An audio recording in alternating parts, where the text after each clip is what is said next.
पुस्तक ठेवतात त्याची हेडसाण होते जास्त. बरोबर. त्याच्यापेक्षा तुम्ही असं काहीतरी चांगलं केलेलं आहे काम, तर तेच छान काम आहे की एकत्र करा सगळेजण आणि कुठेतरी नेऊन व्यवस्थित त्याचं विसर्जन करा. कारण इथं आपलं व्यवस्थित पद्धतीने नाही विसर्जन होत, विसर्जन नाही होत. like. आता मी बऱ्याच ठिकाणी बघितलं ना, तर लोक झाडाखाली ठेवतात फोटो. बरोबर. किती हेडसाण होते त्याची, राईट. माती पडते, काही पडतं, पाय लागतो.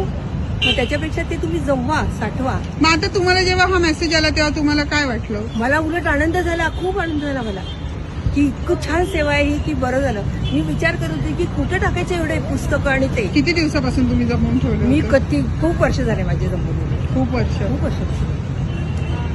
आणि मनमाडला तर माझे इतके पुस्तक आहेत देवाचे आमचे, कारण बरोबर. माझ्या मिस्टरांना देवाचं फार वेड होतं. तर त्याच्यामुळे ते खूप पुस्तक आहे आमचे बनले आणि आपल्या भावना जुळलेल्या आहेत ना. मग ते टाकायचं जीव नाही.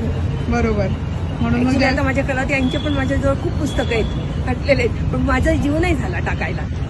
काय तुम्हाला सांगू का, आता ते पुस्तकं पण येत नाही, हो. तर तुम्ही काय करू शकता, घरी आहे ना ते पुस्तकं एका पाण्याच्या टब तयार करा, हा. ते पुस्तकं त्याच्यात पाण्यात टाका, हा. ते पाणी शाईचं आहे ना ते फेकून द्या, आणि तो जो लग्न आहे ना तो तुम्ही झाडांना टाका. हो का? तुम्हाला संपूर्ण पण द्यायची गरज नाहीये, तुम्ही घरच्या घरी करू शकता.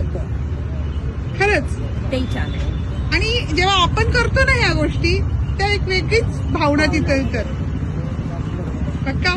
तर तुम्ही लोकांना काय सांगू इच्छिता ह्या मी व्हिडिओ? हे सांगेलच की सगळ्यांनी म्हणजे कोणीही देवाची हेडसाण करू नका, साठवून ठेवा. ज्यावेळेस हे असं काही करतील त्यावेळेस आपण त्यांना द्यायचं. Thank you so much.